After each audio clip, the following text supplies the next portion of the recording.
What is up, YouTube? Raider Nation 2014 here. I got another video for you guys, and this is a very special video. I never thought I'd be doing this video specifically, but we're going to, and you'll get to see exactly what it is if you didn't read the title already in a bit.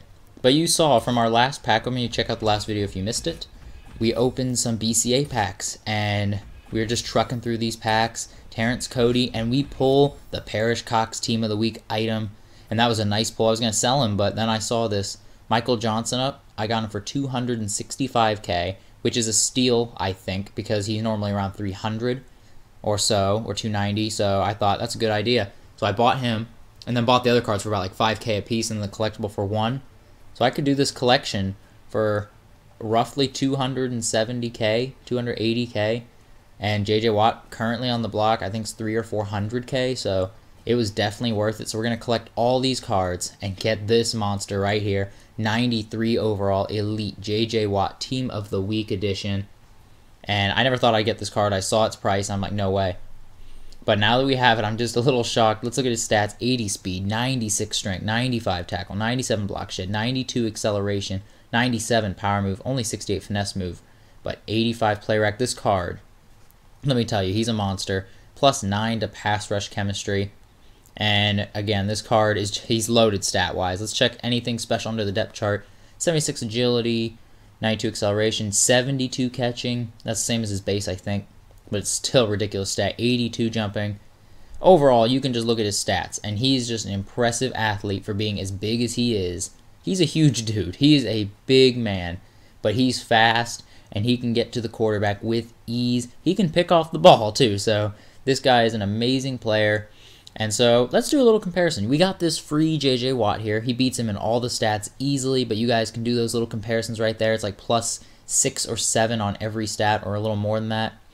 And again, we're going to roll through the depth chart stats, and JJ Watt gets the edge on every stat, even catching by 1. So he gets the edge by like up to 10 on some stats. So if you have this free JJ Watt, it's a great option because, you know, you got a watered down JJ Watt, you know. He's still got 90s in strength, 90s in block shit, 90s in tackle and strength and all that, so you can still use him. And now let's compare the Team of the Week JJ Watt to his base set. The speed went up 2, strength went up 1, acceleration went up 2, tackling went up 1, block shed went up 1, power move went up 1, finesse move went up 1, and play rec went up 1. So basically up by 1 on every stat. And they go for a relatively the same price, and there's times where I've seen Team of the Week less than base set. So they're relatively interchangeable cards in terms of price. But let's get to the in-game review of JJ Watt Team of the Week and see if he is worth it. We're facing off against a high-rated Broncos team in first play. JJ Watt hit sticks Peyton Manning, forces the fumble. But I'm going to show you all the defensive drives that JJ Watt had, most of them at least. First off, let's get this out of the way. He is an amazing player in this game. JJ Watt is fantastic. He gets to the quarterback most of the time and can make a play. But the main thing I want to cover in this is specifics here. So let's start with pass rushing versus one offensive lineman. He's got the edge normally. If he's going up against one-on-one, you know, blocking assignment with an offensive tackle or an offensive guard, he's going to get through. That's just the thing. That's the thing with JJ Watt. He's going to get through and dominate if it's one-on-one. But then you have the double team, and that's one thing that is just, it's kind of unfortunate because he's such a great lineman, but if he's double teamed, he can't do a whole lot because 2-on-1's just, it's not fair, frankly. But yeah, if he's double teamed, he can be taken out of the game, which is something you do not want for a expensive card like JJ Watt, 300 to 400K, or even more than 400 sometimes. So yes, you do not want your expensive card like that completely taken out of the game sometimes. But if you got a good player, it happens like that. But the one positive thing about this is if they devote 2 offensive linemen to JJ Watt, I've got Wake and Quinn on the D-line as well, and Latulele. If they double-team him, they're leaving 1 on the rest of everybody. So, yeah, that's not going to work in his favor unless he blocks an extra back or a tight end. So, JJ Watt can affect your whole team, not just himself, which is kind of a cool thing with him, and that's what a lot of good players end up doing. Overall, I really, like I said, enjoyed this JJ Watt. In the solo challenge, I think he gets 9 sacks or 8 sacks, something like that, and just dominates. But let's move on to online play because I don't have any footage from online games because I did do a few of them, but I realized I was not recording the entire time. And I really did not have time to play more after that.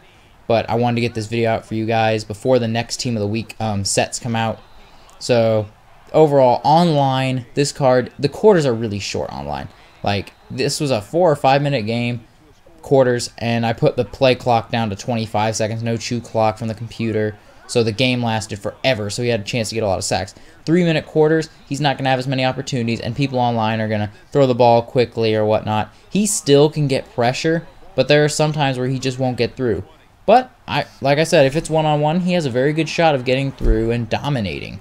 And that's one thing I really like about this J.J. Watt. Overall, let's see. He goes for 300 to 400K. Is he worth that?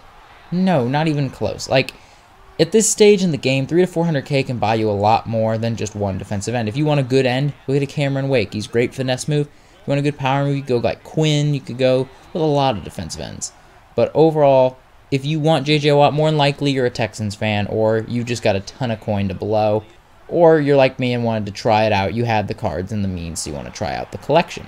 And I brought it to you guys and hope you enjoy it. If I were to rate his card, he's an A. He's an A+. He's an amazing end. If I were to rate his price compared to how well he plays, probably a B or even a C. I'm not going to lie. For 400K, I was expecting pure dominance the whole game, but that just didn't happen. He did very well in a solo challenge and okay online, but not worth 400K. I hope you guys enjoyed this review. It was an honest review of J.J. Watt. Kind of a blunt review. Sorry, J.J. But if you guys liked it, give it a like. Show your support. Get this video.